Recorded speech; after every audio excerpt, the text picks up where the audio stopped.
Today's show is brought to you by adamandeve.com. Go to adamandeve.com right now and you'll get 50% off just about any item. All you have to do is enter the code word GLORY, Glory, at checkout.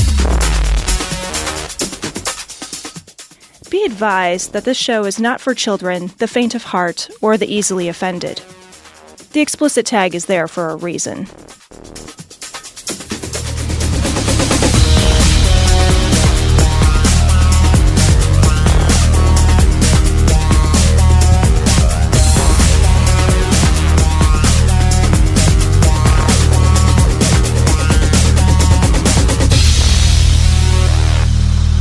Recording live from Glory Hole Studios in Chicago. This is Cognitive Dissonance. Every episode we blast anyone who gets in our way.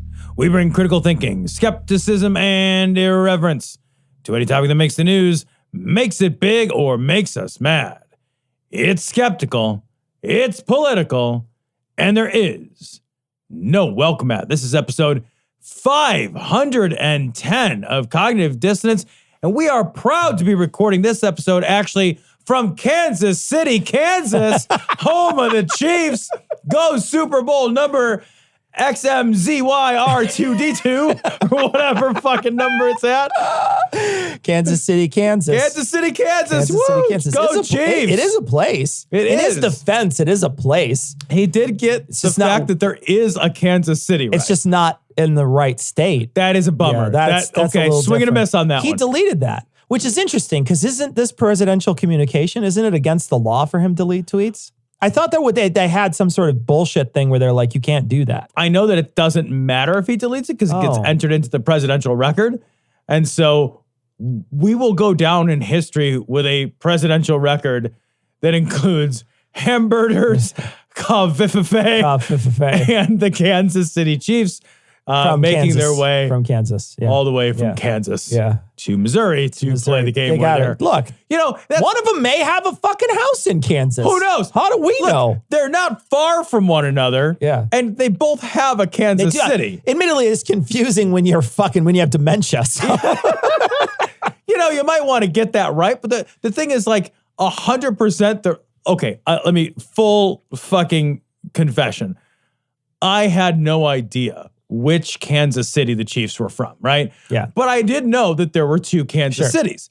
So if I were to, let's say, be the president and need to tweet something out, I'd be like, oh, there's two of them. No. I don't follow sports because I'm busy being the president. I have other things to do with my time.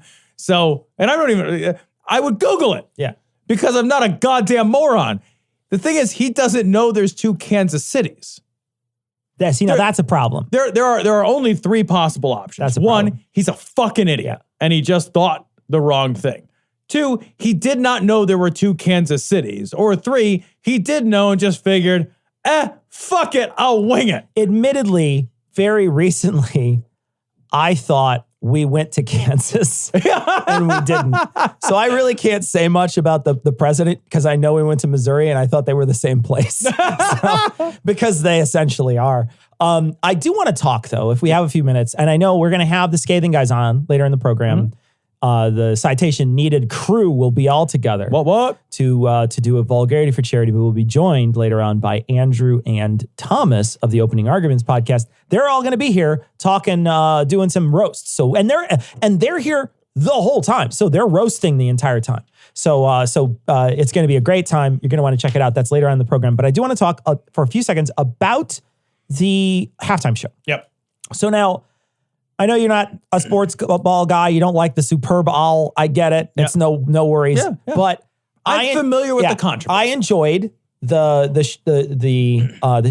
game, and then I really enjoyed the halftime show, and I'm going to tell you why. A couple of reasons. Okay. One, I can say this without reservation. Caliente. Like, wow, two beautiful women who are in their lower 40s and 50. Yeah. I mean, really beautiful women doing an amazing routine. They were not wearing a lot of clothes, which is a plus for me. So it was really great. I really enjoyed the routine that they did. But I want to talk about a couple of things that they did, which I thought were absolutely amazing. They played Born in the USA. And while they were playing it, a bunch of little Latina kids with American flag shirts were all singing Born in the USA along with her. Mm-hmm. And they showed in the audience kids that looked like they were in bird cages singing along with Kids them. in cages. Kids in cages. Latino kids in cages? It was a little Singing Born in the USA? getting a little political there, J-Lo. Wait a minute. And then while she was singing Born in the USA, people behind her opened what initially appeared to be an American flag, but it was actually a Puerto Rican flag. But that's a different country, Cecil. Well, maybe not. So, Man. and, not to discount, there was several times while they were singing that they were not singing in English. They were there was a guy who came out and did a whole rap in Spanish, just a whole rap. And I recognize this song because I have heard this song before, but I don't know what the fuck he's saying, but I loved it. I thought it was amazing. They're out there being multicultural unabashedly, and I thought it was great. I didn't know shit that there was a controversy about it until today. And I was talking to my wife as I was driving, and there's so many people up in arms about the halftime show. Yeah. So many people. And about all the things that you mentioned, like the Puerto Rican flag and people speaking in Spanish and women and dancing around and people being all fucking worked up that it's oh my God, it's not family friendly or what have you. And it's well, on the family friendly thing, last year we had a dude with low-rise jeans rip his shirt off and strut around with his fucking shirt off. And everybody was woo, give me some of that. Yeah. But now it's a couple of attractive women who are dancing around, and it's not even all that provocative. No, it really wasn't. And people are all fucking up in arms. And they're up in arms because it's wait a minute. I don't get to control that sexuality, and that's for me to control. Yeah. And I feel that's when it becomes not family friendly. When it's a dude, it's family friendly, right? Yeah. And really, to be honest, these haven't been very family friendly, depending. If you're talking about last year, that Maroon 5 one, that dude pulls his shirt off. He looks like Brad Pitt in Fight Club with his low-rise jeans and his fucking bones poking out or whatever. Fucking asshole. And then, okay, if anyone's wondering, I am legitimately jealous. No yes, shit. Yeah, true. no, I mean, don't get me wrong. I'm absolutely 1,000,000% jealous. You can't see it through all this creme brulee I'm carrying around, but I'm jealous. Body by bechamel. Exactly. But seriously, there's been, look back to Janet Jackson getting her shirt pulled down and she's got the pasty on and the titty pops out, the wardrobe malfunction, quote unquote. It's never been a family-friendly thing. It's a bullshit on complaint, occasion, right? you'll have somebody who's not overtly sexual, I guess. But, okay. But again, if you're talking about a beautiful woman or a good-looking guy, they're going to take their shirt off. They're going to dance. It's not for, I don't think the Super Bowl is marketed even toward little kids. I don't think it is either.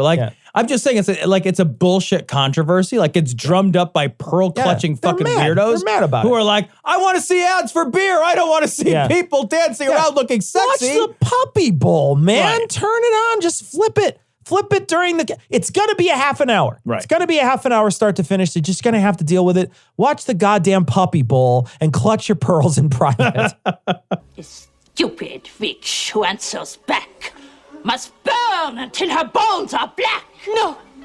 A foolish witch without a prey must sizzle in the fiery flame. A bitch who dares to say I'm wrong will not be with us very long.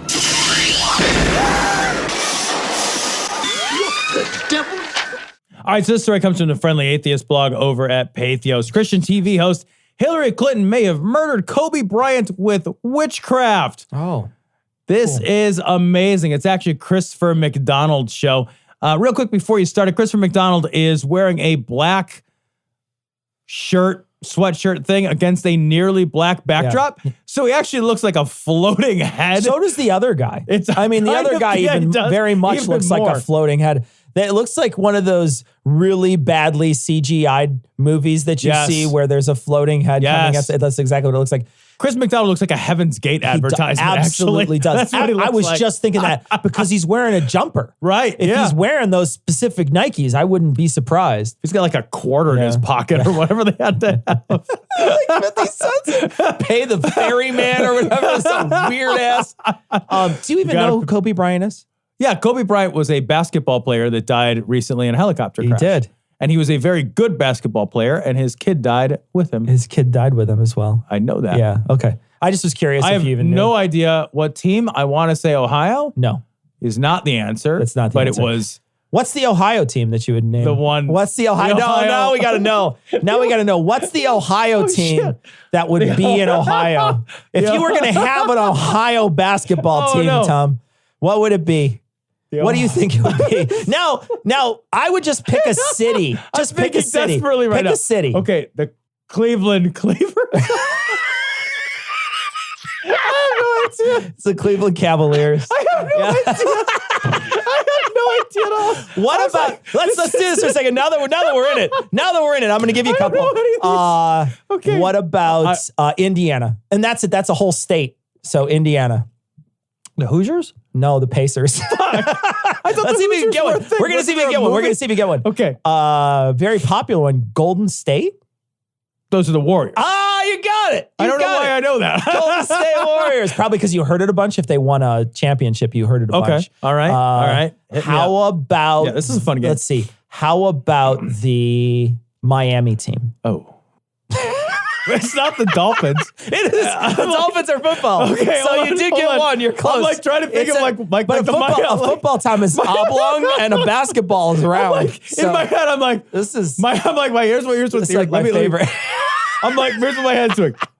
Miami Dolphins, Miami Beach, Miami Vice. Like, I'm just like thinking of like the Miami Vice would be an amazing name for a team. Oh my God, why hasn't somebody been the Miami Vice? I have no idea. Oh, okay, so good. The Manatees. It's the Heat, the Miami Heat. Okay, all right, it's really more humid, but I get it. Yeah, it's uncomfortable. Yeah. Anyway, I can't make. I'm just glad. You got it's Lakers. He was a Laker. Okay. For his whole career. I would have sworn he was from Ohio. It was at least a majority of his career if it was in the whole career. Wasn't there like a thing where like he left Ohio when people were mad at him there? No, you're thinking of LeBron James. It's a different guy. They're both black though. That doesn't seem racist at all for you to say that. LeBron James. Jesus Christ, Tom. I have no idea who these people are. That's fine. You don't know. So you just thought it was the same guy. Okay, so let's play this clip. Now this is the Mick Files, and he's talking about killing, I guess, the murder of Kobe Bryant, which the helicopter did a great job. I don't even think you need to clean it up. Those are really efficient when they want to be. Yeah. Let me make a wild theory. This is just, and there's the only wild conspiracy theory I'm ever going to toss out there on this program. And I normally don't do this, but I'm going to ask you this, just a food for thought question. We all know that it's a pretty much given that Mrs. HRC, look, I've had Cody Snodgrass on this show. Somebody named Snodgrass? Snodgrass? Cody Snodgrass sounds like somebody who would tie someone to a railroad track.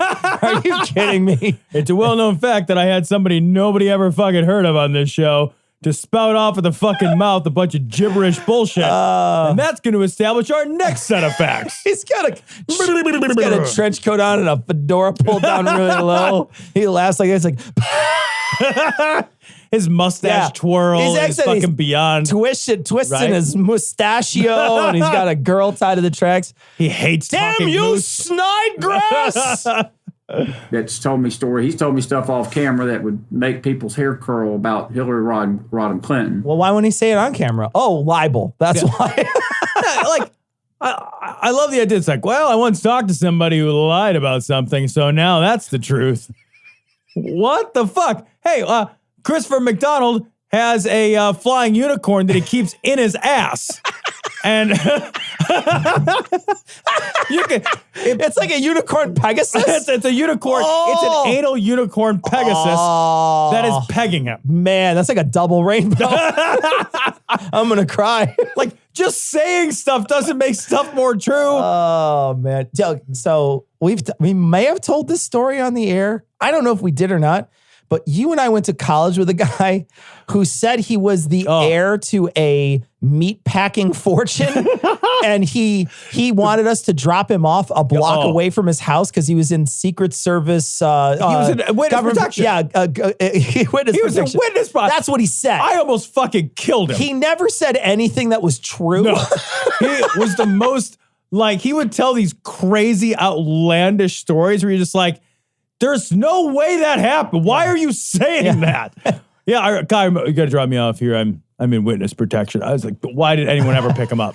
Why would anyone ever pick this man up again? Oh, Jesus. I remember, but you know, yeah, you could say anything. There's no price to saying anything. Right. Now, there is a price if you have to say it on camera, which the guy won't do. Clearly, this Whipley Snidelash or whatever his name is, he's not going to say it on camera because he knows there's consequences to that. I think like with like public figures, like it seems like there's no limits to the shit you can say. I know. It really feels like that, especially these guys with these internet channels. Yeah,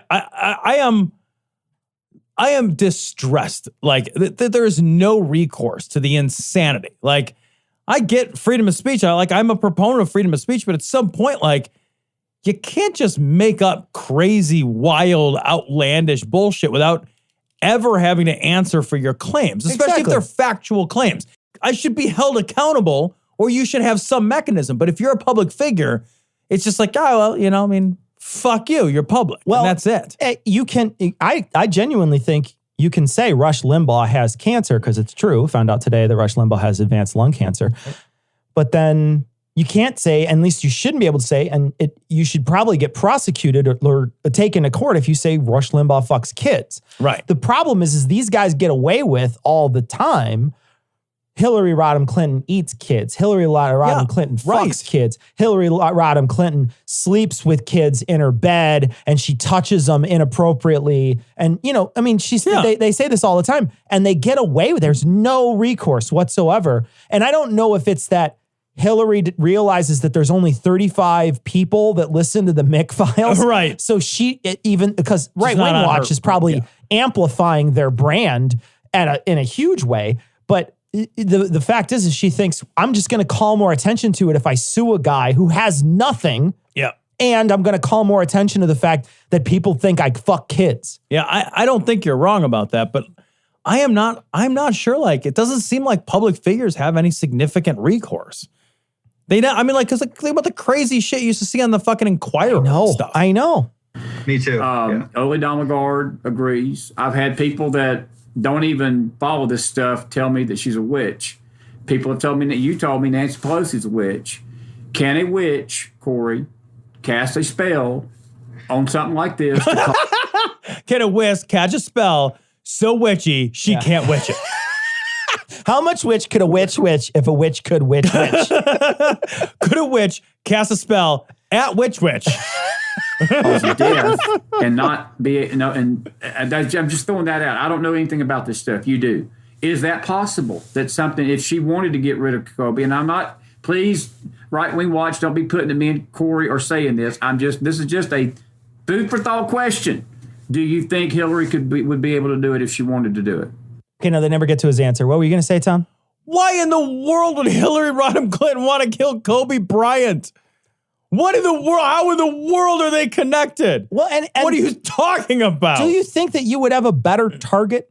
You know, if you're Hillary Clinton, is it that what you do is indiscriminate because you can't control your witch powers? If that's the case, you might as well get a box delivered to you in the mail that you can flip a switch on and get $1 million I know, for. right? Because if your powers are so indiscriminate that you literally cannot control who you murder with your witchcraft, then why ever do it? Because it could be one of your loved ones. Right. Instead, you know, she would have to have some sort of beef with Kobe. I know. And she clearly likes sexual assaulters. Her husband is one. So I don't know what kind of beef they would possibly have. Did he like beat her in like a rousing game of horse or something? He's dunking on Hillary. Jumps over. He's like, he fucking posterizes her. He's like, boom! Fucking tomahawk dunk from the fucking free throw line. And she's just standing there with her arms up. And then she breaks in half. He swat the fucking ball out of her hands. It's like, get that weak shit out of here. Oh, man. Like, what is fucking happening? Oh, I would love that so much. That would be the best. Can you imagine being a witch so powerful that you can make a helicopter crash, but you can't just make his heart stop I know, while right? he's asleep? Yeah. It's collateral damage. You killed a 13-year-old kid, too. It's like a whole bunch of people, like 9 people died in that crash. Just like, yeah, but fuck you, Kobe. I'm the good guy now. Yeah. Oh, man. So, yeah, that's obviously that's the downside. But, you know, after 3 days, we bring you back to life. And from that point on, it's a slam dunk. 3 days I gotta be down, sir? I said 3 days in the prophecies, but there's fudge room. We could put you down late Friday, all Saturday, and then raise you up at the crack of dawn on Sunday. So 36 hours tops, 35 if we did it on the week that they set the clocks forward. So this is related, Tom. Yeah, this is from the Free Thinker blog over at Pathos. Prophet asks for $50 million to resurrect Kobe and his daughter. So this is kind of great. This is an African preacher, and he says, "Hey, look, what's his name? Nigel Gazy, and he's from Ghana. And I want to read to you what he said. So he said, "The Lord just took me into the spirit world, and I've seen a great man." All right, I already don't believe you. Yeah, no, all right. Yeah, no, I don't believe you. I know you guys couldn't get a hold of me from like 3 to 4:15 or so. I was in the spirit world. I had no service. Spirit world. No Yeah, service. I tried to do a selfie Instagram thing there. It Great didn't feel work. though. It I didn't. mean, just so good. So It's good. not even born yet. It's okay. And I've seen a great man fall. This news will shake the entire world because of how great this man is.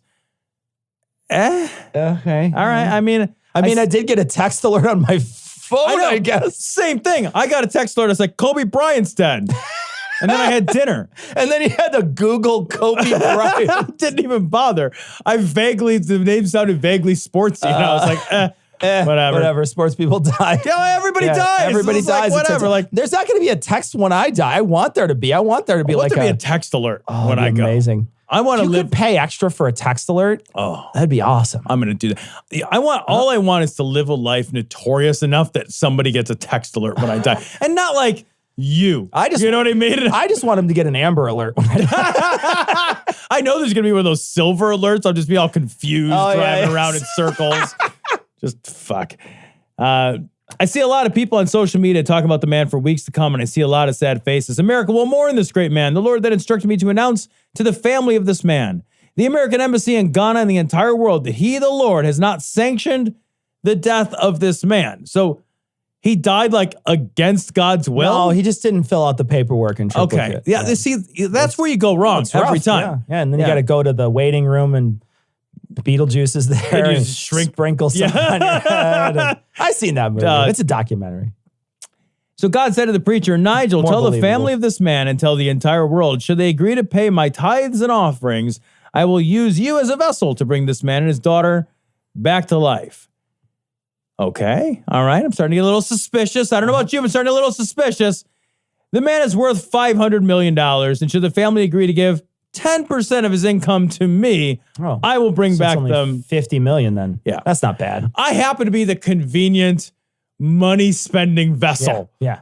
Like, all right, not Doctors Without Borders. Yeah. No, just give it to me. Yeah. And I'll promise that I'll bring it up to Jesus next time we hang out.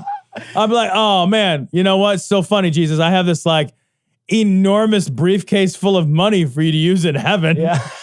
What? You know, if you're Mrs. Bryant, get a fucking receipt. Yeah. It didn't work. No, okay. Yeah. no, yeah. And then he's like, no, what you need to do is you need to go get 1 million likes, 1 million shares, 1 million thoughts, 1 million prayers. Come back to me. And then we'll talk. Yeah. Then we'll talk. Like, don't half-ass this shit. Yeah. I don't want you to. Yeah. I feel like the clock is ticking because I did read that like at least a couple of days after the helicopter crash, they hadn't yet collected the body because he crashed in such a remote area. Oh, yeah. And that's in California. And that shit starts to get a little pet cemetery after about 24 hours. You got to get the body to Miracle Max really quickly so he can put the chocolate pill in their mouth and then...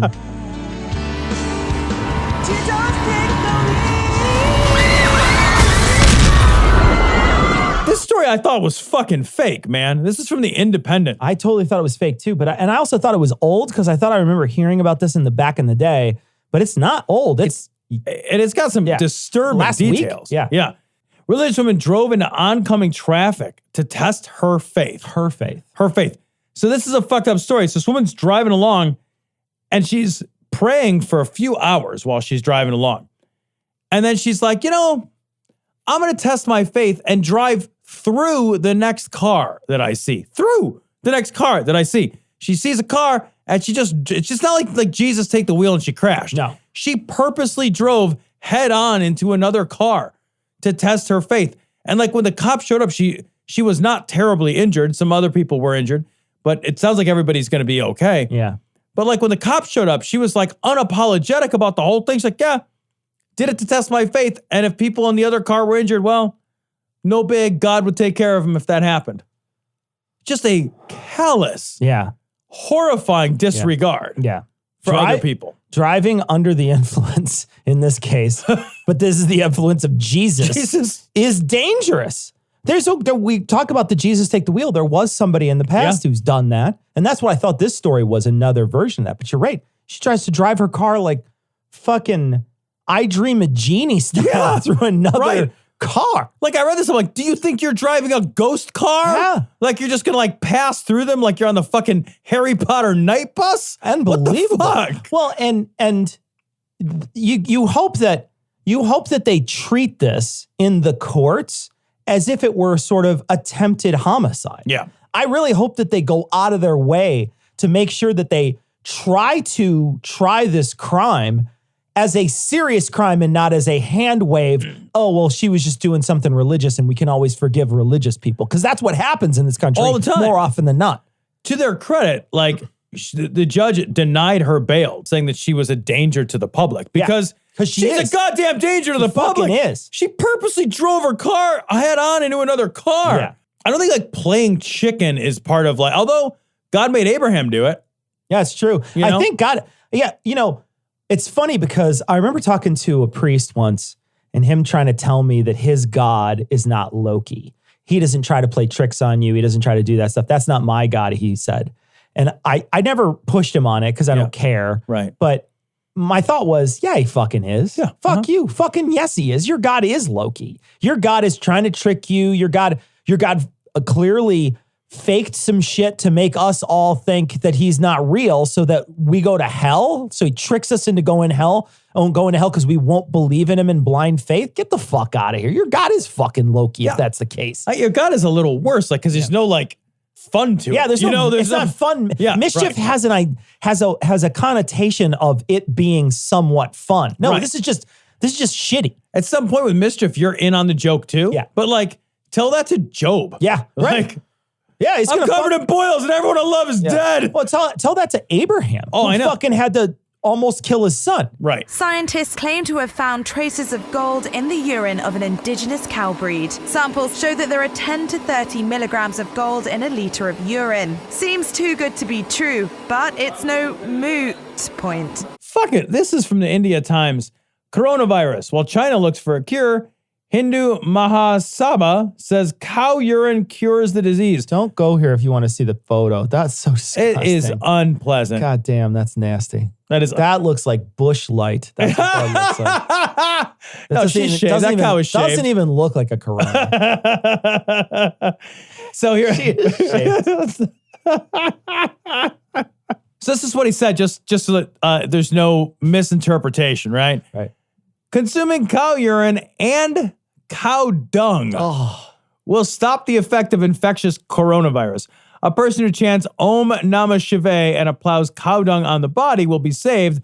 A special yagna ritual will soon be performed to kill coronavirus. You should just do that now. Why move that up on the schedule? Well, if you got a yagna ritual that can kill it, get on it, motherfucker. What are you waiting for? What do you got to get on fucking Hardee's and likes? Fuck you.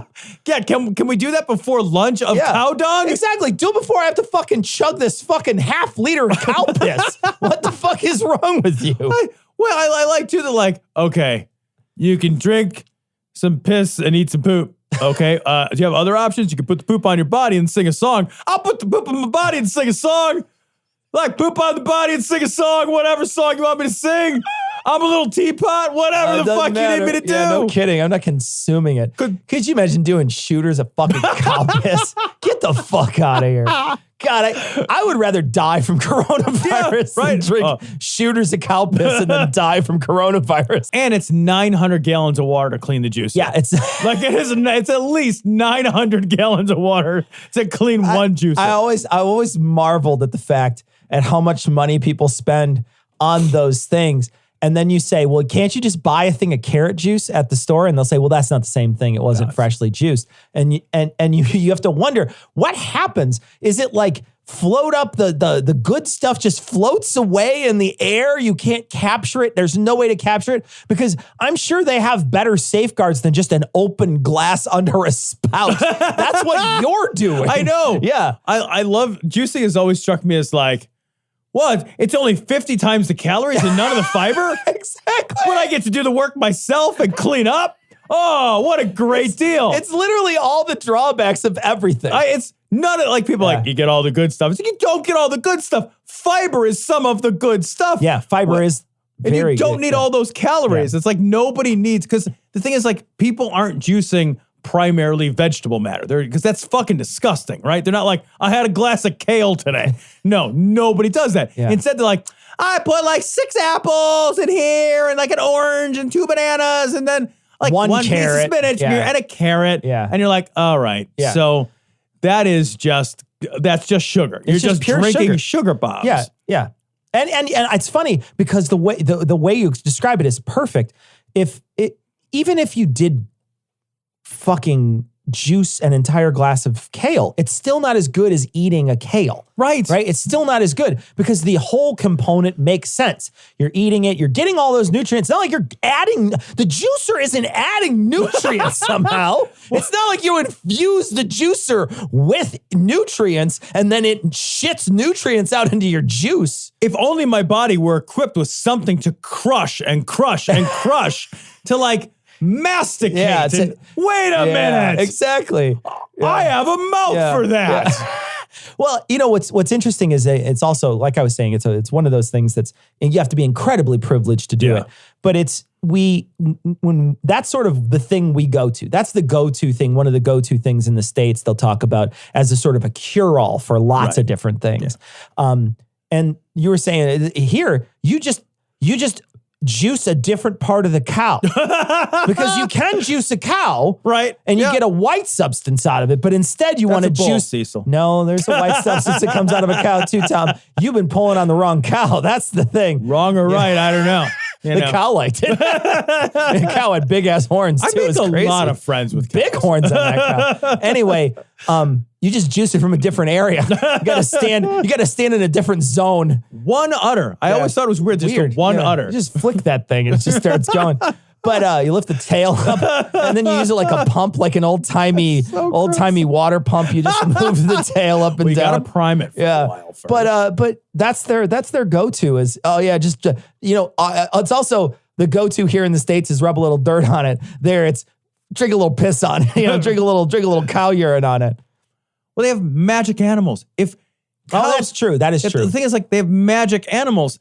And if, like, cow piss was a cure for things, the roads in India wouldn't look like that. I'll tell you what, if cow piss was a cure for anything, there would be pills of cow piss you would drink. Oh, for sure. Oh, God, or you'd pop cow piss because fucking the Sackler brothers would have figured out a way to monetize it. Oh, so, right. Yeah. So we don't have a story for this, but we do want to talk about this week in Trump. We are recording this early. So we fully expect that Trump will be acquitted by the Senate on Wednesday. Yep. I think it's Wednesday.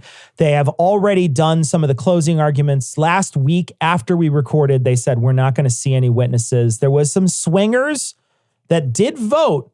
So 2 Republicans did vote to see, but it's suspected, and it really feels pretty obvious that they voted in those cases because they knew for sure there was not going to be an opportunity for them to actually see witnesses. They did it. Mitch McConnell let them do it is more the case. Yeah.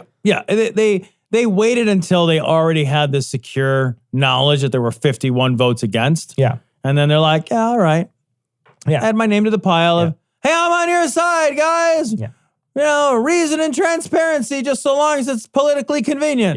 Yep. Yeah, it's fucking bullshit. Yeah. And really this is going to be a very difficult time because it shows that the president can essentially do a lot of different things and that's not an impeachable offense. And a lot of things that we thought were against the law and should be at least against what you should be removed from office for, high crimes and misdemeanors. Yeah, I mean, we've essentially come out and said that the idea of an abuse of power is insufficient. That there is no abuse of power unless it rises to some criminal statute.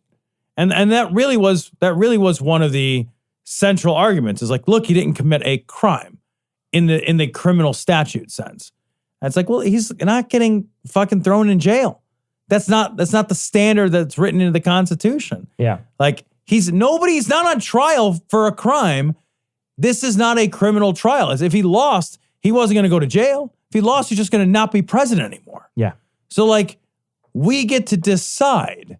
And I think it was intentionally by the framers. And I'm not a big, like, what do the framers think? But, like, the language seems to be pretty open in the sense that it's like, look, the mores of the day will at some point require us to interpret this. So, like, it would have been very simple to be like, yeah, if he commits a crime, period. Yeah. But they didn't write it that way. Yeah. They wrote it in a much more open-ended kind of way. And so what we've done is we've closed that circle and we've said, all right, here's the deal. The president's your fucking emperor. You hire him for 4 years and he is your fucking emperor. He gets to do what he wants. He's got the power of the pen, so he can sign over anything. Anything he wants. Any executive order he wants. Shoot fucking missiles wherever he wants to shoot fucking missiles. Like, genuinely, and I mean this, like, are there any significant limits to the president's power now? I know that there are, but they're eroding daily. Yeah. They're fucking eroding daily. Yeah. And we've just stood up and said, does not matter. If it's for his own personal political gain, fuck it. Let him use my money. Let him use my fucking taxpayer money. Somehow that's not even like an election, like a FEC violation. How is that not if he uses my money, my taxpayer money to leverage the Ukraine, how's that not a campaign finance violation? Right. Oh, yeah. I don't understand. Yeah. And I'm sure there's an answer to it, because otherwise smarter people than me would have pursued it. Yeah. But at the end of the day, what I know is that we have a corrupt man in office. Yeah. Yeah. And he's running again. And this does not seem to affect his base at all. Doesn't really change their mind. In fact, one of the people on the other side of the coin, I think it was a senator. I don't know. It was a woman senator or a woman House of Representative. So between the two houses, if she's a Republican, that's like 6 people. So I'm sure we can find out who it was. But she had said something to the effect of, well, now all bets are off. I can't wait until there's a Democratic president and there's a Republican Congress, because we're going to impeach them. We're going to impeach anybody we can. We're going to do exactly what they did. It's going to be an impeach off. And so now it's an impeach. Now they've taken this as a way to say, now we can just impeach whoever we want, even though, and now since the Senate didn't act, right? Because if the Senate acted and said, no, those are good enough, that's good enough stuff, and then they acted, well, then that's a different story, right? But if it comes to no fruition, then they'll say, great, well, we're just going to do it all the time then. We're just going to do it to every president. We're going to get stuck in a position unless we routinely, and this is scary too, because like our whole checks and balance system is completely broken. Our government is broken right now. Yeah. And I don't know how it gets better. Yeah. But like, unless the House, the Senate, and the executive branch are all the same party, we effectively have a government of no governance. We won't be able to accomplish a fucking thing. Because everybody's just going to stymie everybody else. Everybody's just going to cock block. Everybody's just going to change the rules to their advantage in the short term. And then the next guy's going to be like, well, you gave my guy a hard time. I'm giving your guy a hard time. Yeah. And nothing is going to get done. We are going to solve none of the important problems of this country until this country fucking collapses. Yeah. And the difference is, like, when this country collapses, we'll bring the rest of the fucking world down with us, because we're the biggest economic superpower still around. Yeah. So, like, you're all going to eat our shit. Yeah. That's how that works. And it's horrible. Yeah. And I don't think we're going to fix it. Well, I think the only way you can, we talked about this many times, is you need to get somebody in there to control all three and say, I'm going to limit my power right now. Yeah. I am going to limit my power because I think the president is too powerful. I am going to limit it from now on in future generations, so that there's not going to be an opportunity to abuse this power like there was in the past. And I think that's the only way you have to do it. You can't do it any other way. And you need to sweep. And I don't think you're gonna. I don't think so.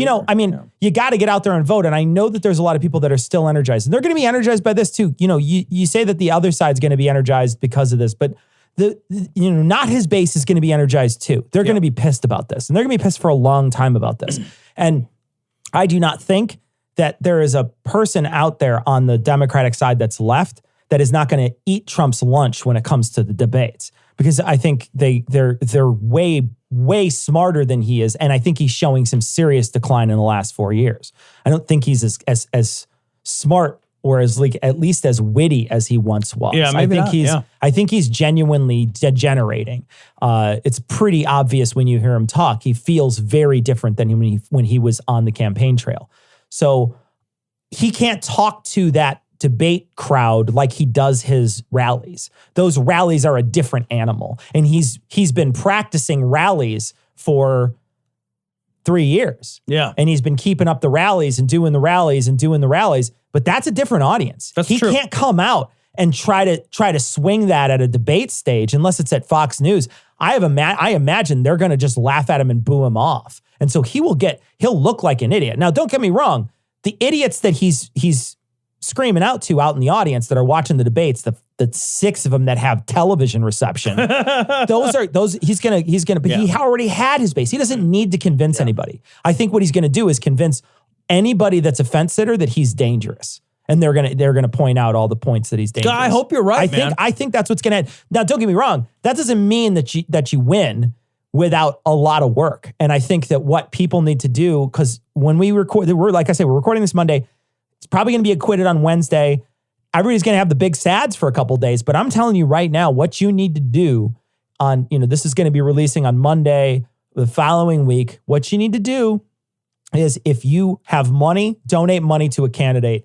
If you have time, donate time to a candidate. And don't just do it in the primaries. Yeah. If your candidate doesn't make it, and let's say you don't want to go out and canvass for Amy Klobuchar, because God knows I don't, I may still chip a few bucks at Amy Klobuchar at the end of the day. If Amy Klobuchar is the person who they pick, her and Biden are hand holding at the very bottom for me, right? Yep. But if either one of them gets chosen, I'm probably going to pitch some money at one of them because I want to see this not happen. Yep. So I will do what I can. I don't have time, but I can give some money and we'll donate something to make sure that doesn't happen. And so I urge everybody out there to think about that going forward. It's if you can work a call center, work a call center, because being involved in politics this year is what's the difference between saving the planet and not saving the planet. This is it's literally the time, because 4 more years of Trump is a disaster for the environment beyond repair. And I mean that. It's beyond repair. You will not be able to repair the damage that is done in these next 4 years if you let Trump still. I don't even know if you can anyway. Right. But you certainly can't with Trump, because Trump will not let anything happen. He's gonna have a bunch of dishwashers that are shitting water everywhere. I know. And you gotta run them 10, 12, 13 times. He's gonna have cars that run on water and gasoline. They just shit water and gasoline everywhere. But anyway, he's somebody who absolutely, it's literally a crisis. Yeah. So if you can be motivated, you should be. Hey everybody, Tom and Cecil wanted me to let everyone know that Adam and Eve is having its big Valentine's Day special, and that we should release an ad that's a little more sexy. So here it goes. Yeah. Hey everybody. Do you like free stuff? Yup. Wow. Free stuff. Keep going. That is the best, but free stuff that will ignite your Valentine's Day is even better. Check this out. When you go to adamandeve.com, and select almost any one item, you'll get 50% off. That's amazing. Wow. That's like half. Yeah, it's exactly half. Sexy. But here's where they load on the free stuff. Load me up. When you enter my exclusive, well, I guess it's our exclusive code at checkout, Glory.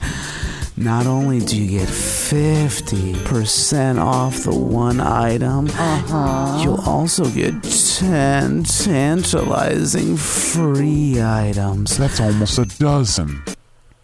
No, it isn't. Almost.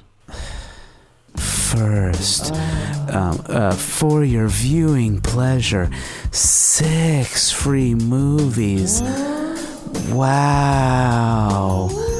Next, a free mystery pack that includes an item for him, a special toy for her, and something we know you'll both enjoy.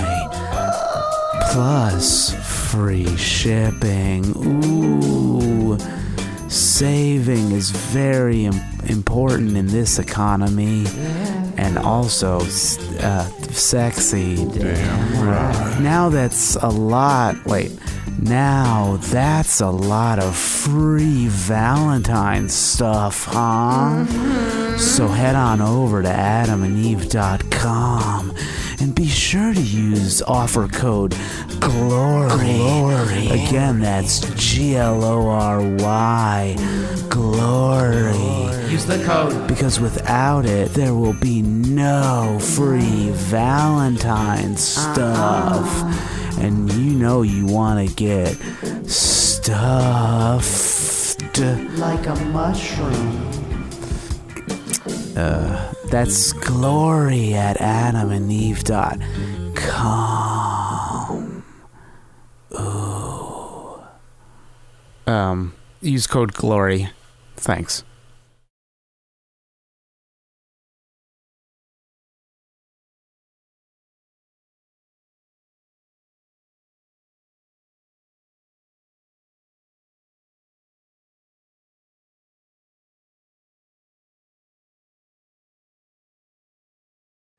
Well, it's this month's installment for Vulgarity for Charity, and we're joined with our friends in atheist podcasting. Fuck you! Sorry, I got excited. And what would an atheist podcast be if it didn't obsess about a suicidal Jew? So here's one with his 2 disciples, Eli, Noah, and Heath. Hey, guys, welcome to the show. Thank you, Tom's assistant. Thank you very much. Fuck you, Cecil. I went early. Forgive him, Cecil. He's kind of my Peter. I don't want to get into it. Red hot and fiery. And, you know, we would have never raised the funds we did this year without the support of our friends in podcasting who reached out to their listeners as well as ours to chip in to do some good. And Andrew and Thomas over at Opening Arguments did such a good job. We need to have them back on the show just to get in all their special requests. So without further ado, please welcome back the funny guy from Opening Arguments and the other guy who constantly interrupts him with all the boring legal stuff, Thomas and Andrew.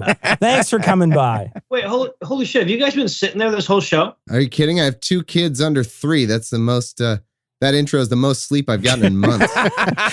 and Noah, you know better than to ask that. I mean, I am always listening whenever Eli is on the air at this point. I mean, that's just liability insurance right there. I didn't realize you were on our citation needed episodes. That's good.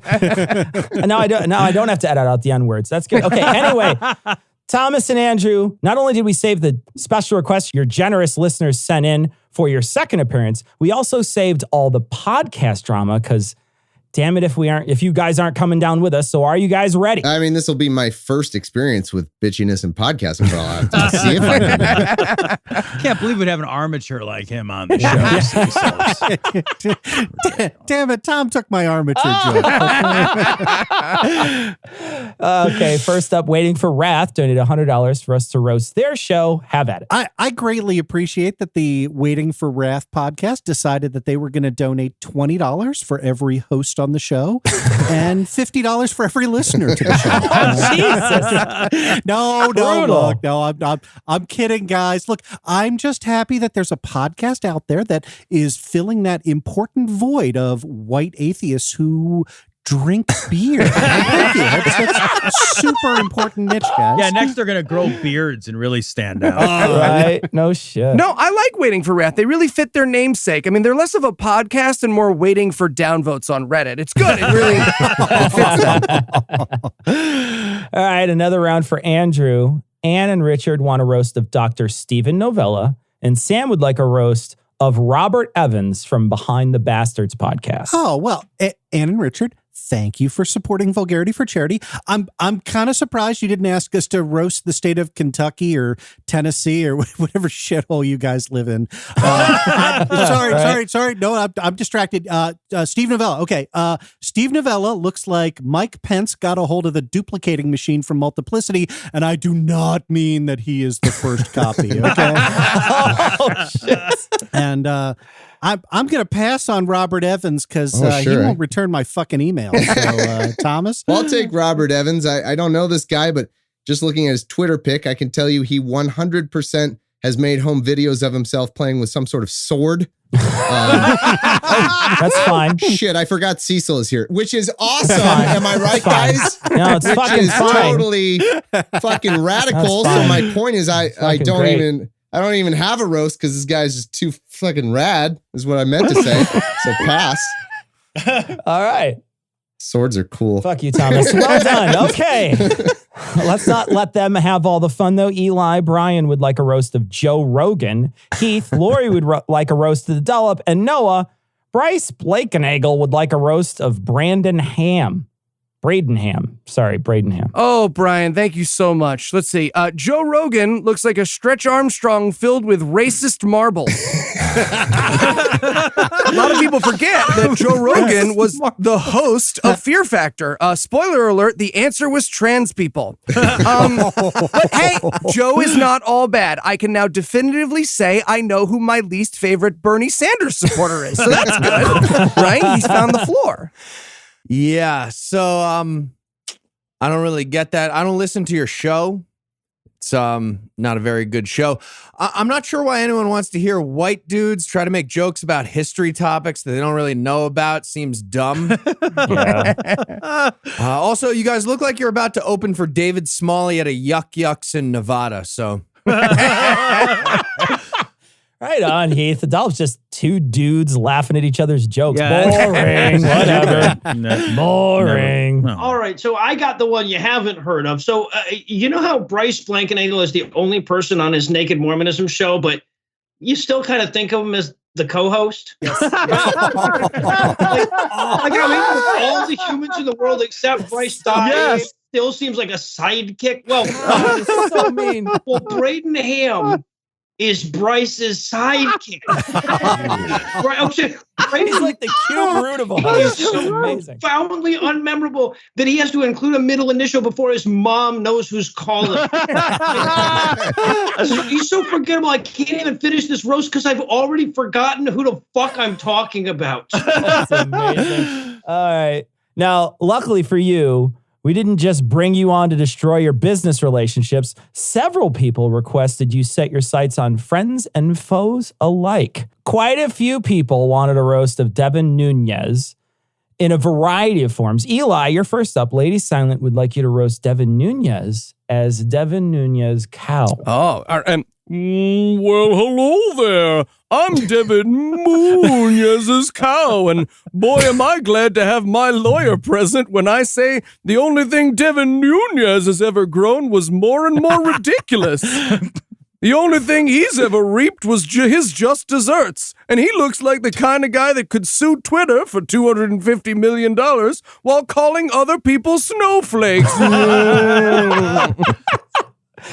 And anonymous math guy, David, Luke, Ben and Megan, Evan, and Sarah would all like a roast from Thomas and or Andrew of Devin. What roast do you get for the man who has every single bad quality? First off, small thing, but stop being from California, you fuck. It's confusing. It's like, go be from Iowa, whatever. Go be from Alabama or something. You know, it's like if Sauron also lived in the Shire. Like, you know, like, is the Shire good? Yeah, it's festivals and foot hair and green grass. And well, okay, there's that one floating evil laser eyeball who lives in East Farthing. But apart from that, and before we took it back in 2018, by the way, think about this. He was the chair of the House Intelligence Committee. Yes! That's like making Heath the chair of the House Returning Your Phone Calls Committee. Devin Nunes is a goddamn fucking monster. We all know that, right? He's evil. So I want to make sure everyone knows this. 100% of this roast is 100% fact because I'm pretty sure he's going to sue us the second that this airs. So let's be clear. Devin Nunes was the 2017 co-sponsor of, and I am not making this up, the Discouraging Frivolous Lawsuits Act, even though he's filed more frivolous lawsuits than Tulsi Gabbard, and also he's a goddamn Russian asset. Sure is. And lesser known fact, he was the before actor on Preparation H commercials for 23 years. A lot of experience with preparations A through G, that guy. Finally, Heath, for Luke, let's have you roast Devin's life choices. Okay. Well, I mean, I'd love to comment on the life choices of Devin Nunes, but they're currently being sued by Devin Nunes for defamation of character. And I don't want to interfere with an ongoing legal battle. I don't think you're supposed to do that. That being said, I may or may not have started a Twitter account called @AssOfDevinNunes with a pinned tweet that says, Ted Lieu made Devin shove a lengthy legal document inside of me. Already has one like. If we don't have Ass of Devin Nunes taken out as a Twitter account, someone should get on No, that. I'm seriously. Right now. We do. I have that account. Okay. All right, Noah, you're up next. Scott would like a roast for Joseph from the Bible. Yeah, okay. There's at least a dozen Josephs in the fucking Bible, but he did specify in the email that he wanted the divine cuck. So here goes. Oh, hey, Joseph, which is more embarrassing, dude? Being known to history as the Virgin's husband or having been played by Kevin Sorbo? I think we all know the answer about that. All right, got another one for you, Andrew. Grand Priapism would like you to roast Emily Waters. Emily Waters. Let's see. As I look through the document, I mean, we know one of the requirements for a roast is that you have to send a photo of the person that you want roasted. And gee, where on earth would you find a photo of Emily? Wait, I know. One of the 87,000 selfies she posts a day on Facebook. I just got a pop-up of one. I don't know how she does that. Emily so needs to be the center of attention that she literally volunteered as tribute to be roasted instead of actually donating. So Emily, I'm going to do the only thing that could possibly roast you, which is I'm going to ignore you right now. All right, Thomas. Therese would like you to roast Moscow Mitch. Get the fucking cow testicles out of your throat when you talk, please. Yeah. Oh, the Democrats are conducting a partial election. Nobody talks like that, you fucking weirdo. Do you think it makes you sound badass or like a man or something? Fuck you. Also, who are you doing this all for? Because nobody likes you. Your own backwards ass state of fucking Kentucky doesn't even like you. You know who they like way better? Rand fucking Paul. And that's saying something since one of his neighbors beat the shit out of him and the whole country was like, oh, that was weird. And then we all never talked about it again. You remember when that fucking happened? You're less well-liked than that guy. True. Nobody will be sad when you die. Fucking no one. You ghoul. Other than that, he's a great guy. And Yeah, right. All right. Well, Cecil, this one's for you. Johnny would like you to take a shot or two at his friend Adam. Okay. That photo that they sent of this guy is clearly Photoshopped. They sent along one of those photos you put right before your reel when you send it out, but they also sent along his reel, which I might add is a lot fucking harder to alter. This guy looks like he has a weak chin with eyes. Like seriously, his photo, he looks all pouty and strong face. On the video, he looks like there's a BMX quarter pipe that starts at his Adam's apple and ends at his nose. He's a violinist. He'd have to hold the instrument in place with his ear. I mean, Jesus Christ. Okay, Eli, you're next. James gave us $200 for you to roast him and his dog, Orange Mocha Frappuccino. Okay. Zoolander. This Amazing is reference. very clearly a magical urn situation because Orange Mocha Frappuccino looks way more like a human being than James does. James looks like he's getting ready to get a bunch of campers psyched up for the Lord, and Orange Mocha Frappuccino looks like he's about to drag out his suitcase of shitborn to stop him. Tom, we have a request from Jerry for a full roasting of his pets. Oh, Jesus Christ, man, your pets are 2 corgis, one with mismatched colored eyes, and 2 3-legged cats. What the fuck happened to you? To get drunk and watch too many Sarah McLachlan commercials? Corgis aren't even real fucking dogs. They're defective, short-legged mistakes. Now The only reason people like corgis is so we can laugh at them while they desperately run around struggling to look like real dogs, which again, to be very clear, they are not. And not 1, but 2 3-legged cats. Okay, getting 1 shitty, defective pity animal's fine. I get it, whatever. You can walk the fucking thing in the park and people will think you're a better person than you actually are, and maybe you'll get like a joyless, humane society hand job out of the deal. But 2 3-legged cats? That makes no fucking sense at all. If you can't take them out to show off how much better a person you are than everyone else, why would you bother to have them? Two hand jobs, Tom. It's dumb. Nobody wants the second one. Everything in the fucking shelter is already open box returned merchandise. You picked 2 that had busted fucking packaging as well. Were you so fucking broke you had to rescue cats from the clearance rack?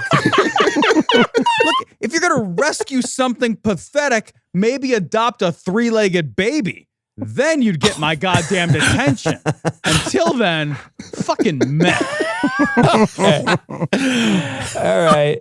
Next up is three-legged baby. Like does it have an extra leg, or is it missing an arm? I would be excited if it did, Thomas. You would have my attention. Or a baby that's like a corgi trying to get its legs out of its body, but A tiny little short-legged baby would be so cute. You wouldn't even have to dock its tail. It'd be great. Andrew missed out on the thalidomide adorable era.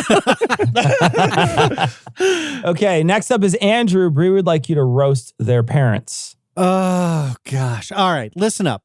D, your daughter is not a little Barbie doll, okay? She's not a teeny tiny little you that's just tinier and better looking, and all you got to do is pick out what shade of pink you want to dress her up in. She's her own fucking person, and if you're not prepared to accept it, the people she wants to fuck are, get this, maybe different from the people you want to fuck, then fuck you.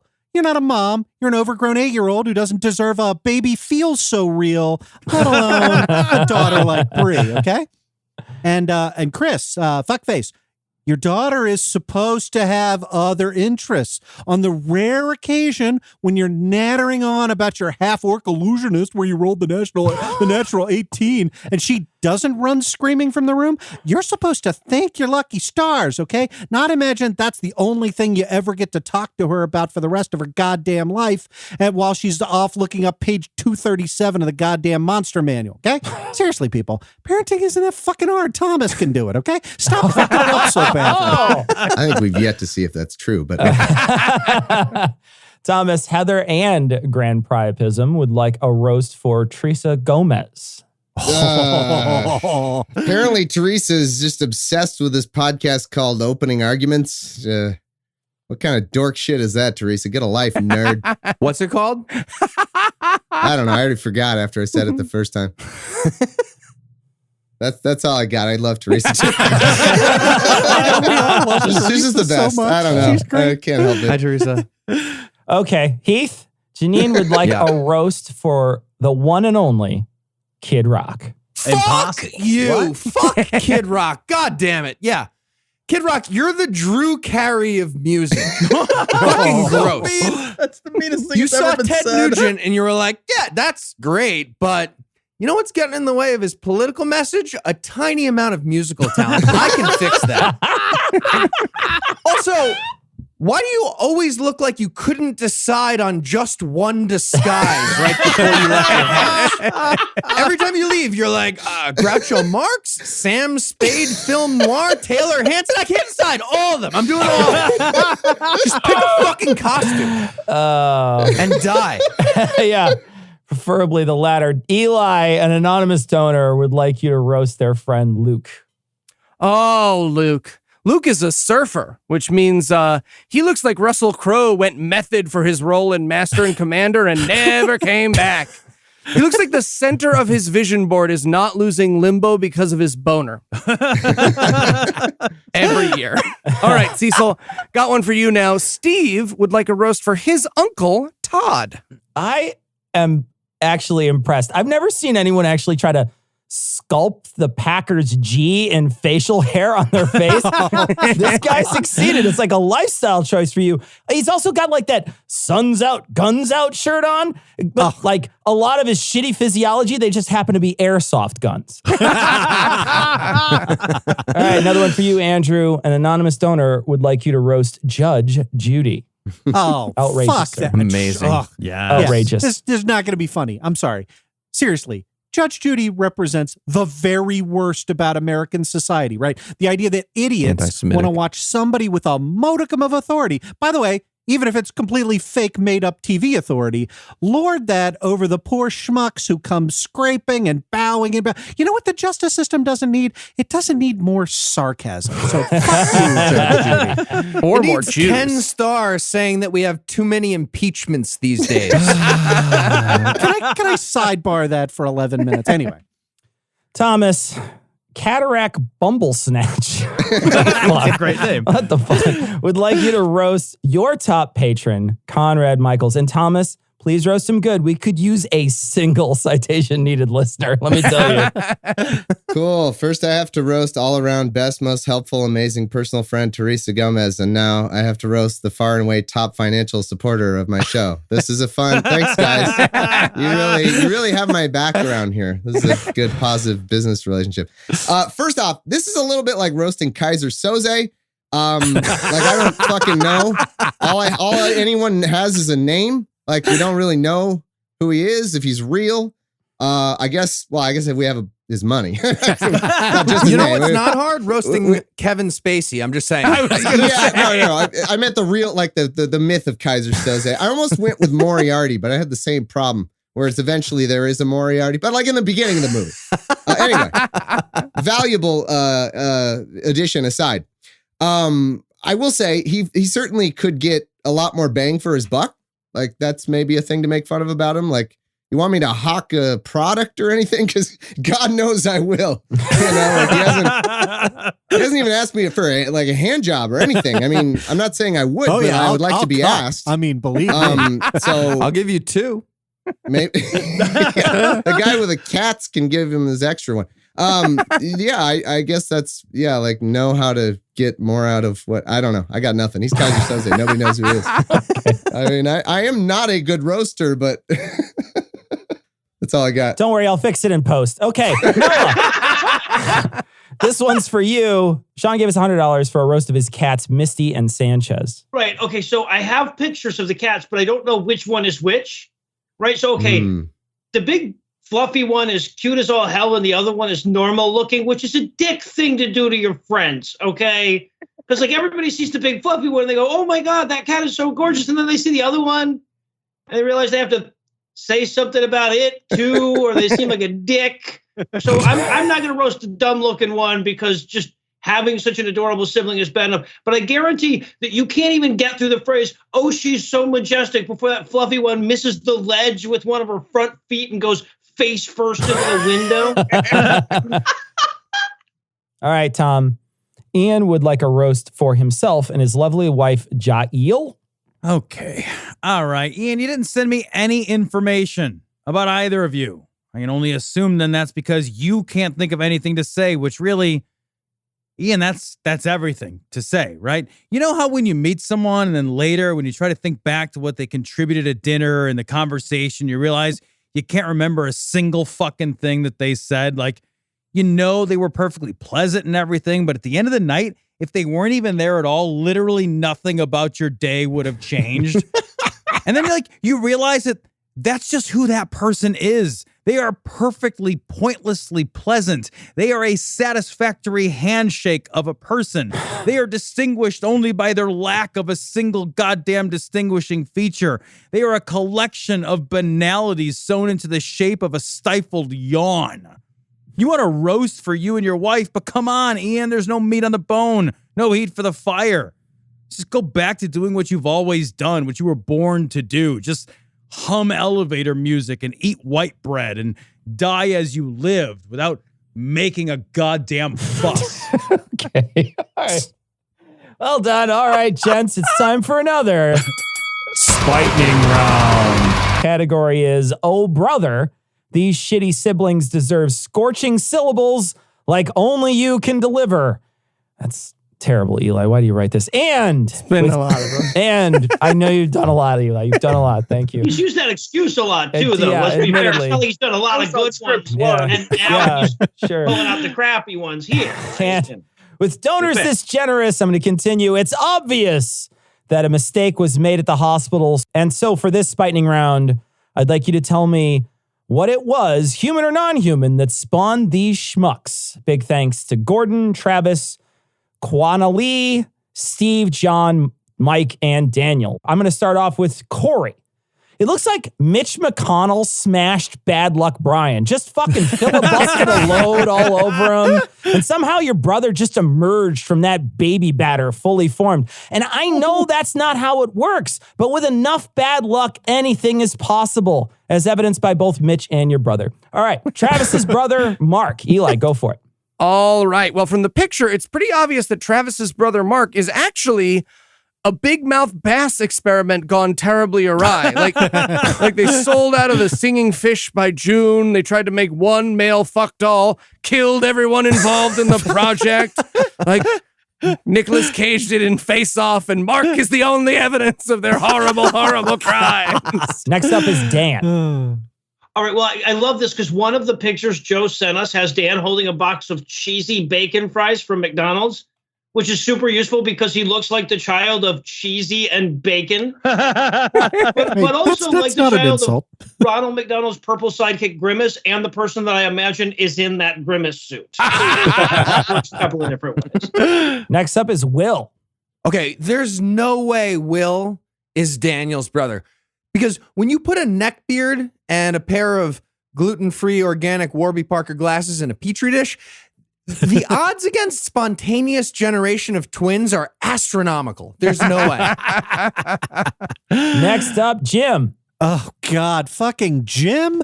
The Alex Jones watching. I took a picture of myself with a microphone, even though literally no one listens to my fucking podcast. Oh, sorry. News channel. Jim, that guy? the guy who thinks he's the spiritual descendant of Walter Cronkite, but looks like Devin Nunes fucked his own cow, Jim? Yeah, no. I'm going to pass on that one. Thanks. All right, Thomas. Brandon. Oh, let me guess. Is Brandon my fucking landlord or like the...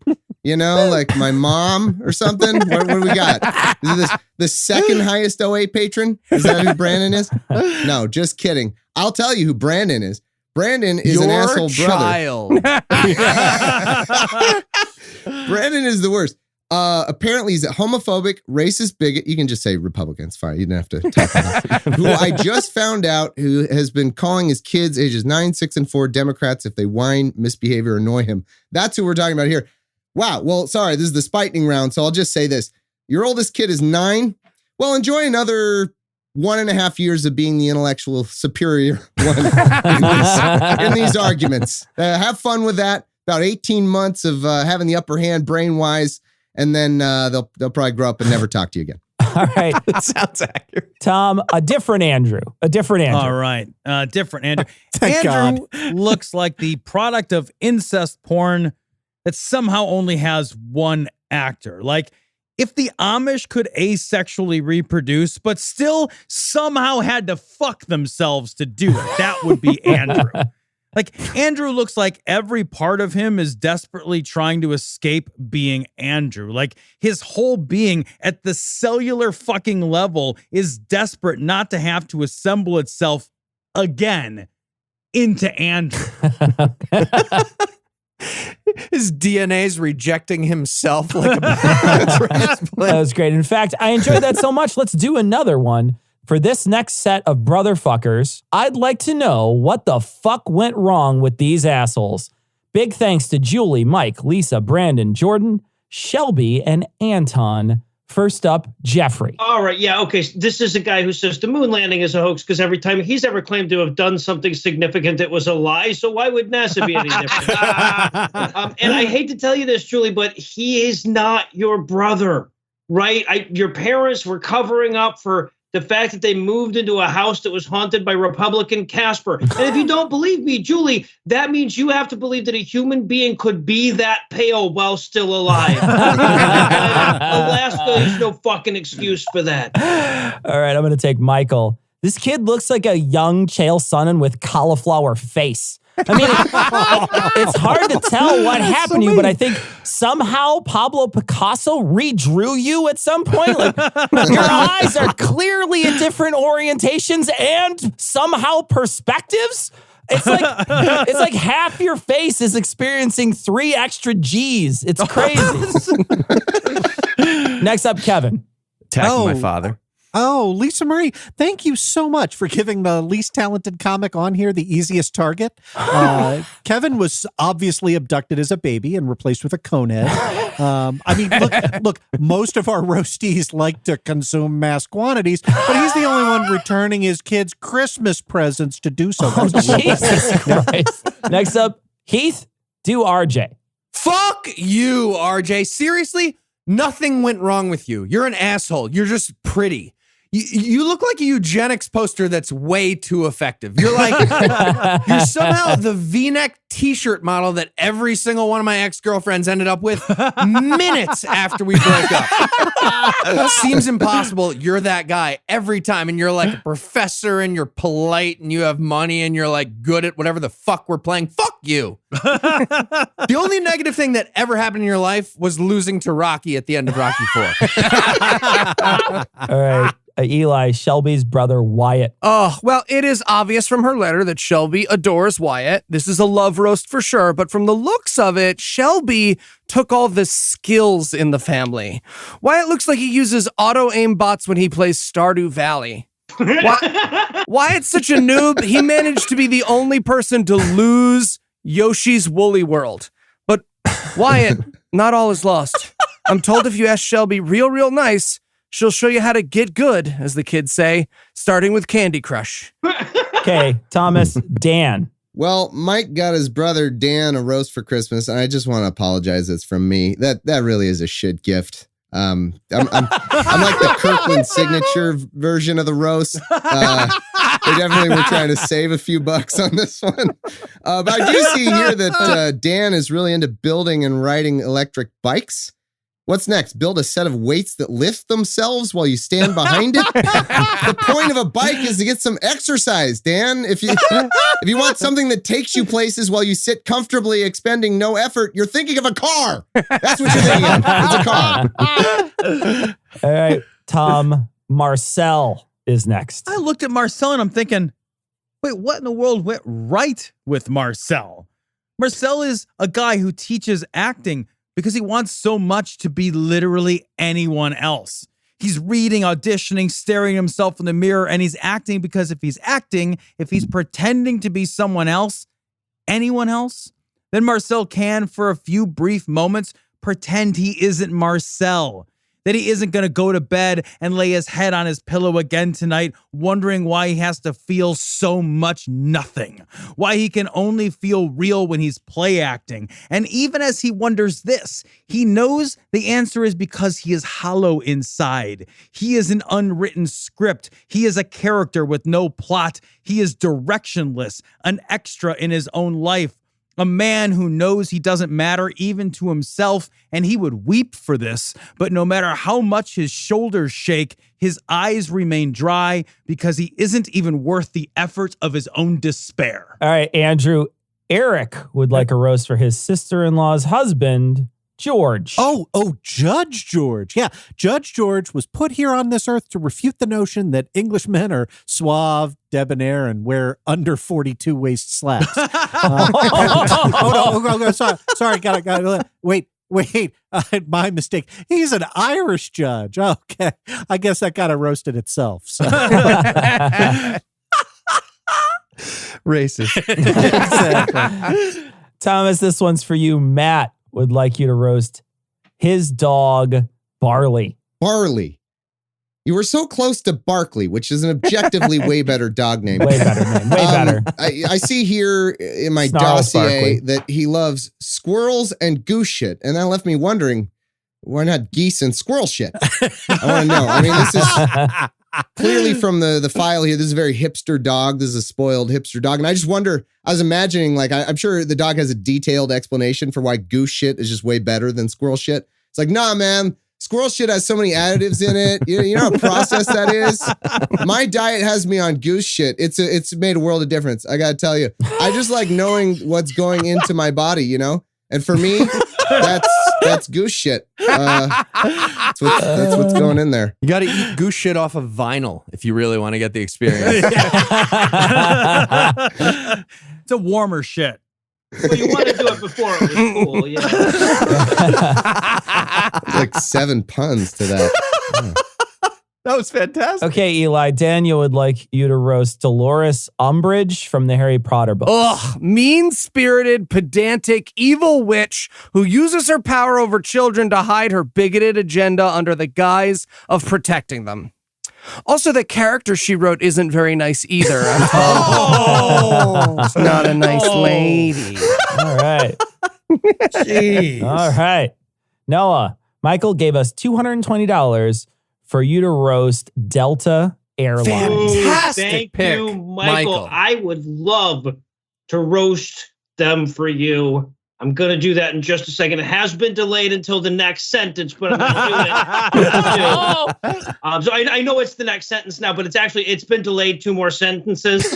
Sorry for the inconvenience. And I said that this would be the sentence, but it's been delayed for another sentence, which I've known the whole fucking time, but I didn't tell you, so you wouldn't be able to wander around and get fucking lunch or something. I just told you about it. I just extended the delay piecemeal because fuck you, I hate you. I don't want you to be able to even listen to a goddamn episode of Opening Arguments without pulling your fucking headphones out every few seconds going, oh wait, is this it? No, you're telling someone else about it. Okay, fine. Fuck, shit. Sorry, I had to cancel your roast there, man. I knew that was coming too before the delay. All right, Heath. Michael would like you to roast his friend James, who voted for a write-in presidential candidate in the 2016 general election. God fucking Go, damn Heath! it. Go! Hey, James, I need to speak with you privately. Can you step into my office so I don't have to embarrass you in public? Great. Grab a seat. Seriously, grab a seat. You're wrong. Shh. Just listen. Just shh. You're wrong. First of all, you're from Indiana, and write-in votes literally don't count there. That's true. That's a law. Yeah. And your friend Michael explained that to you. You're actually worse at voting than everyone who voted for Trump. You might not have worse opinions, but they were infinitely better than you at the act of voting. You did something stupid, and now people are pointing it out, and you can't just admit it, or your fucking face would explode, because this is politics, and people can't be wrong about politics. We're all experts in politics. No, we're not. I am. You're not. I am. Not that anyone needs to be an expert to understand the very fucking simple point I'm making. Donald Trump is doing evil things that Hillary Clinton would not be doing. Hillary Clinton had a plan to raise taxes on rich people and corporations. Trump announced he would do the opposite and did that. Hillary Clinton was in favor of the Paris Agreement. Trump is a climate change denier who pulled us out of that. Also, a small thing, Trump is a neo-Nazi sympathizer. That was super generous phrasing, by the way. And his policies are targeting vulnerable minority groups like immigrants and people of color and gay people and trans people. And you either didn't think about that stuff or you did and you fucking ignored it. So at best, you cast a petulant vote for fucking nothing, blinded by your own privilege.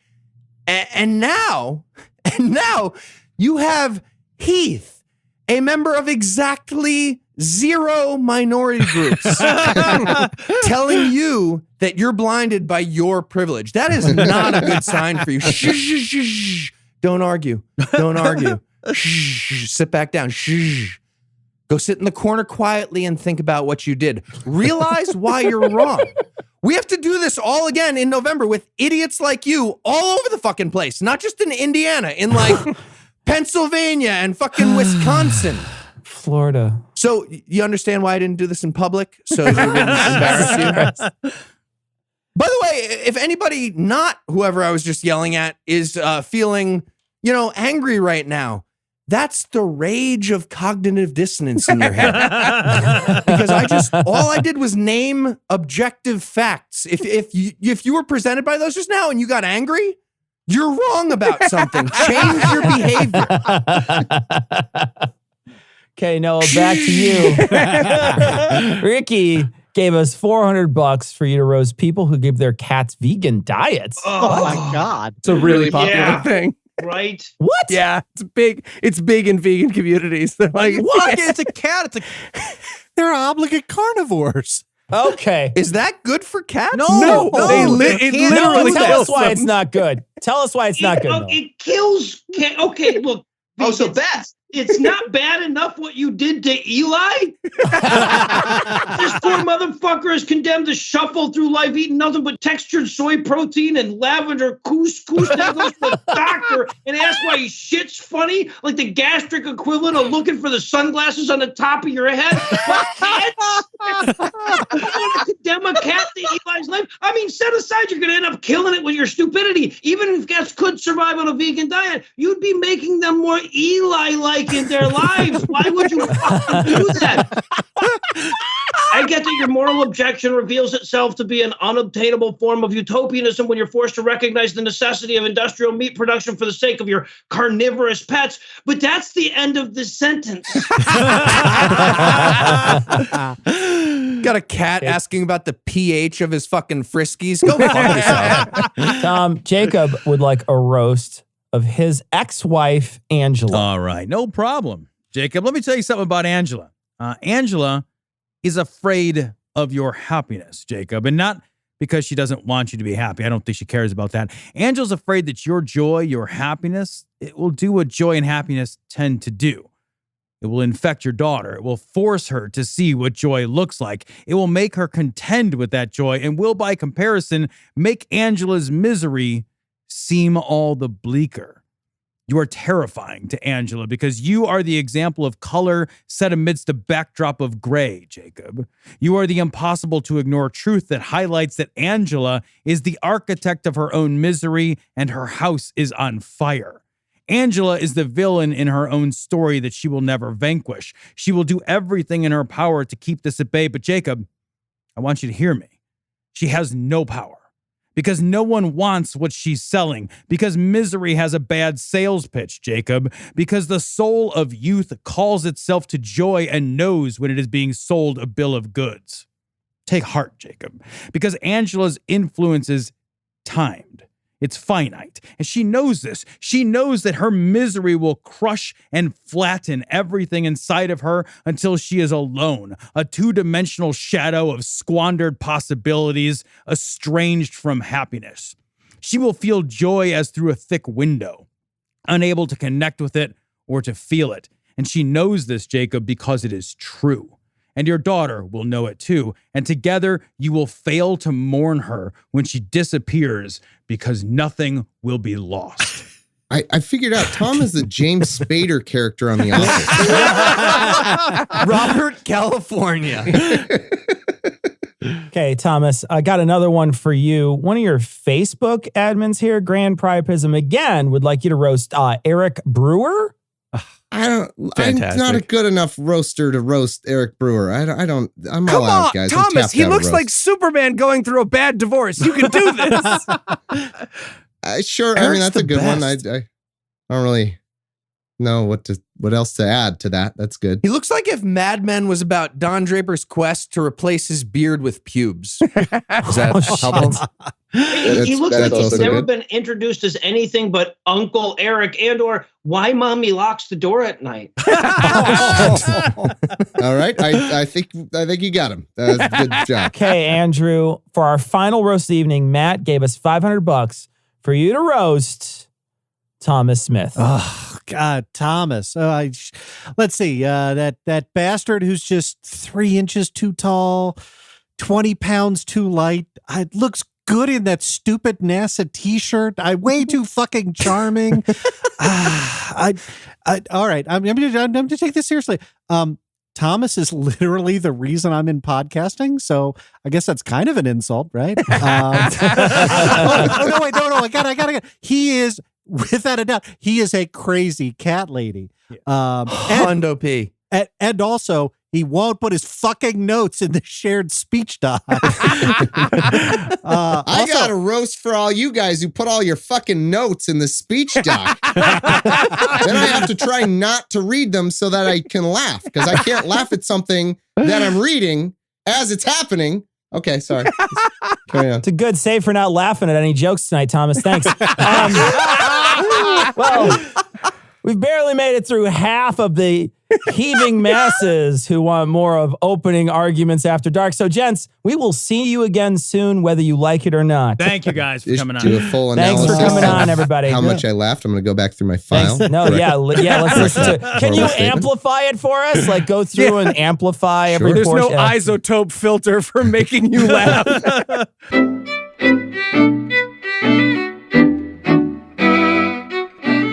So we are not reading emails this week. We're talking about patrons. Like we said, we're recording this very early because we have to take some time off.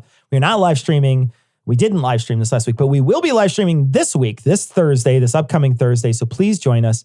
We are looking to have a good time. We're also looking to have some guests in the studio. We don't know if that's going to happen or not. They probably will not be on the live stream with us, but hopefully next time we record, we will have guests and fun guests at that. But we never really tell you ahead of time because sometimes that doesn't happen. But we are happy that we were able to get another episode of Vulgarity for Charity out. We want to thank Andrew and Thomas of the Opening Arguments podcast and the Scathing guys, Noah, Heath, and Eli, for joining us once again to do this. We really we're moving through them, and if you haven't heard yours yet, don't worry.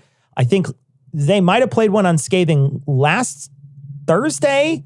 And then ours came out. We recorded ours first, but anyway, that's got all twisted around, all mixed up. But we're gonna keep recording them. So if you haven't heard yours yet, don't worry. We still have a lot to get to. We do, and we're gonna get to them eventually. Like I say, we will be live streaming this upcoming Thursday. Join us for the live stream. We think we have fixed every technical difficulty that we possibly can. So come see us. We're giving it hell, guys. Come see us. We are spending a lot of time on it, and we hope it's fixed. But please come see us. Please come hang out with us. That's going to wrap it up for this week. We're going to leave you like we always do with the Skeptic's Creed. Credulity is not a virtue. It's fortune cookie cutter, mommy issue, hypno-Babylon bullshit. Couched in scientician, double bubble, toil and trouble, pseudo quasi-alternative, acupunctuating, pressurized, stereogram, pyramidal, free energy healing, water downward spiral, brain deadpan sales pitch, late night info docutainment. Leo, Pisces, cancer cures, detox, reflex, foot massage, death and towers, tarot cards, psychic healing, crystal balls, Bigfoot, Yeti, aliens, churches, mosques and synagogues, temples, dragons, giant worms, Atlantis, dolphins, truthers, birthers, witches, wizards, vaccine nuts, shaman healers, evangelists, conspiracy, doublespeak, stigmata, nonsense. Expose your sides. Thrust your hands, bloody, evidential, conclusive. Doubt even this.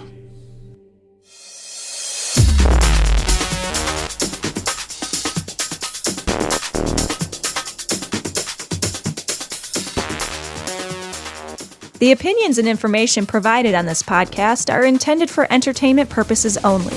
All opinions are solely that of Glory Hole Studios, LLC. Cognitive Dissonance makes no representations as to accuracy, completeness, currentness, suitability, or validity of any information and will not be liable for any errors, damages, or butthurt arising from consumption. All information is provided on an as-is basis. No refunds. Produced in association with the local Dairy Council and viewers like you.